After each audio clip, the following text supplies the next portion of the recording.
Baik, Assalamualaikum warahmatullahi wabarakatuh. Selamat siang para pemirsa, perkenalkan nama saya Amrina Rasyada sebagai pembawa berita di Informasi Islam Interdisipliner PGSD UAD Yogyakarta. Kali ini saya akan ditemani dua rekan kerja saya, yaitu Wahyu dan Rifan, yang akan membantu untuk menjelaskan terkait materi yang akan kami paparkan.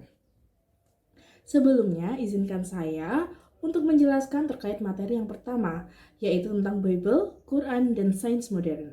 Dr. Maurice Buchel, maaf jika saya salah penyebutan, seorang dokter bedah dan penulis asal Prancis, memiliki pandangan kritis terhadap beberapa klaim dalam Alkitab.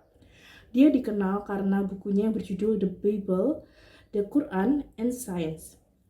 Alkitab, Quran, dan Sains, yang pertama kali diterbitkan pada tahun 1976. Dokter tersebut berpendapat bahwa klaim-klaim di Alkitab tentang asal-usul dunia, sejarah, dan fenomena alam tidak sesuai dengan di penemuan ilmiah modern. Beberapa contoh klaim yang dia tanggapi, yang pertama adalah kejadian penciptaan. Dokter tersebut mengatakan bahwa cerita penciptaan dalam Alkitab kejadian tidak konsisten dengan teori evolusi dan penemuan ilmiah tentang asal-usul manusia dan alam semesta. Air Bah Nuh.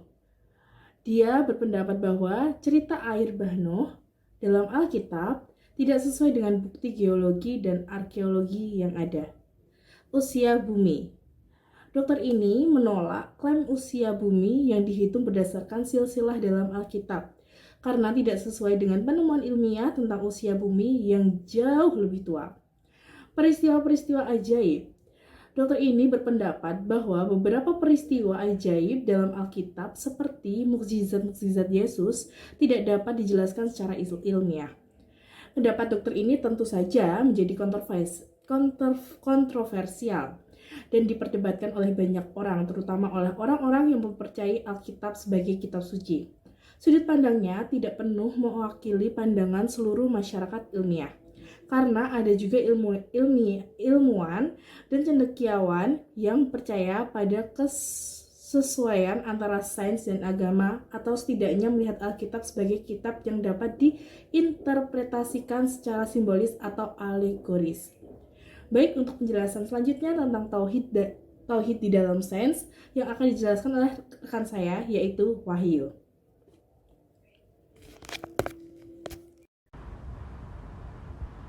Baik, Rina, terima kasih.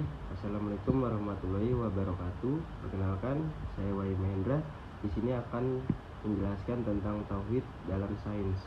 Tauhid dalam sains dapat diartikan sebagai pandangan filosofi atau kerangka pemikiran yang mencakup keyakinan akan keesaan Allah dalam memahami ilmu pengetahuan dan alam semesta.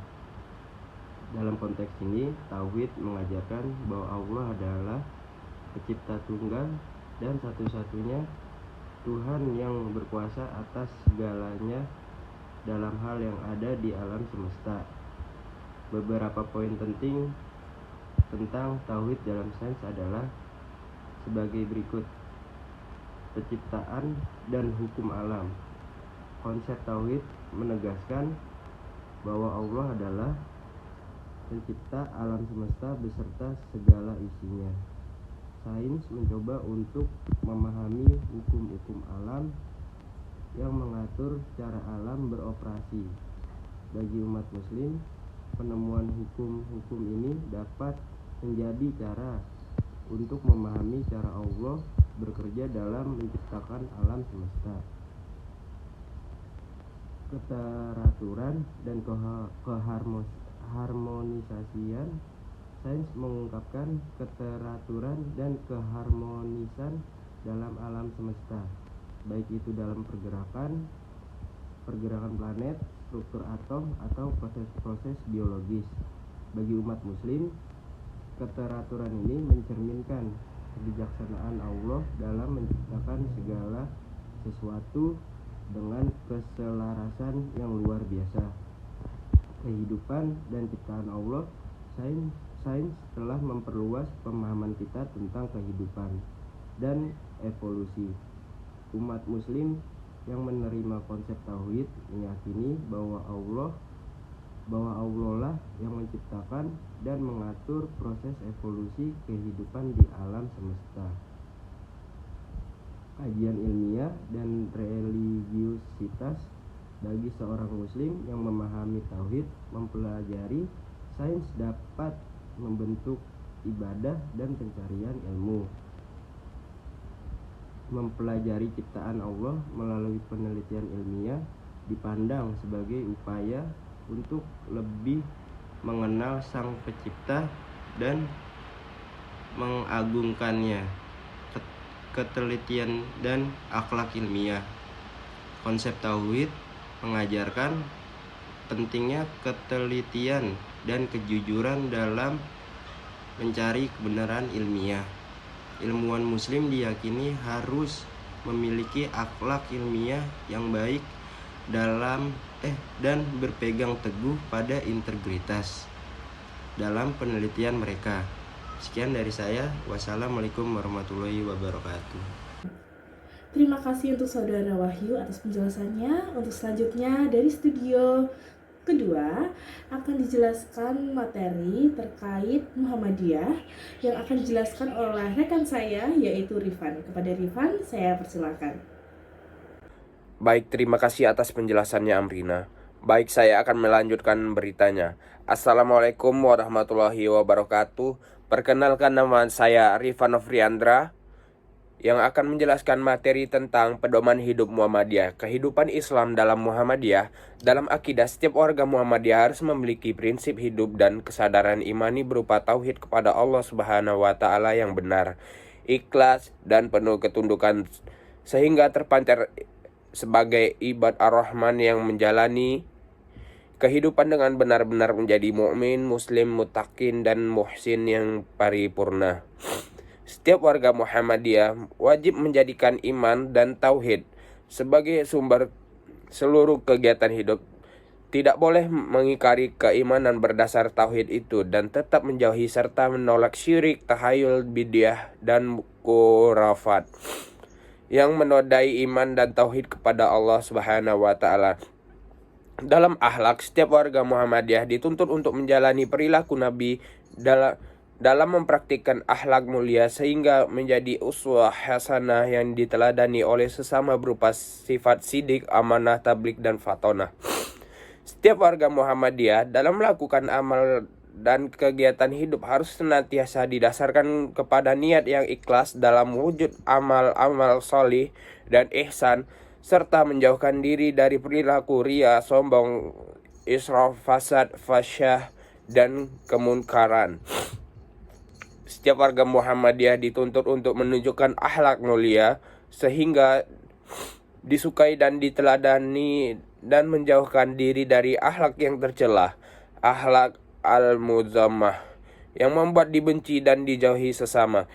Setiap warga Muhammadiyah dimanapun bekerja dan menunaikan tugas maupun dalam kehidupan sehari-hari harus benar-benar menjauhkan diri dari perbuatan korupsi dan kolusi serta praktik buruk lainnya yang merugikan hak-hak publik dan membawa kehancuran dalam hidup di dunia ini. HPT Muhammadiyah telah diimplementasikan dalam kehidupan oleh warga Muhammadiyah di seluruh pelosok negeri. Tujuan penelitian ini adalah untuk melihat pengimplementasian HPT dalam beribadah warga Muhammadiyah di kabupaten. Desain penelitian yang digunakan oleh survei dengan metode penjabaran secara deskriptif, kuantitatif. Data penelitian akan dianalisis secara statistik yang kemudian akan dijabarkan secara deskriptif untuk memberikan penjelasan lebih terperinci berdasarkan aspek pemahaman dan pengetahuan pelaksanaan penerapan tata cara dan penerapan bacaan dan doa menunjukkan bahwa warga Muhammadiyah di kabupaten telah menerapkan praktik ibadah sesuai dengan yang telah dianjurkan dalam HPT Muhammadiyah. Faktor-faktor mempengaruhi warga Muhammadiyah kabupaten dalam menerapkan ibadah berdasarkan HPT lebih banyak didominasikan oleh faktor latar belakang, keluarga dan lingkungan, baik lingkungan pendidikan, lingkungan kerja maupun lingkungan tempat Tinggal faktor lainnya yang mempengaruhi adalah usia, pengetahuan, kebiasaan, tidak adanya kewajiban keringkasan bacaan yang berpengaruh dalam kekhusyukan beribadah, serta penjelasan yang disertai hadis yang sholih. Baik, saya akan melanjutnya kepada yang lain. Baik, mungkin itu saja yang dapat kami sampaikan. Kurang lebihnya mohon maaf. Wassalamualaikum warahmatullahi wabarakatuh.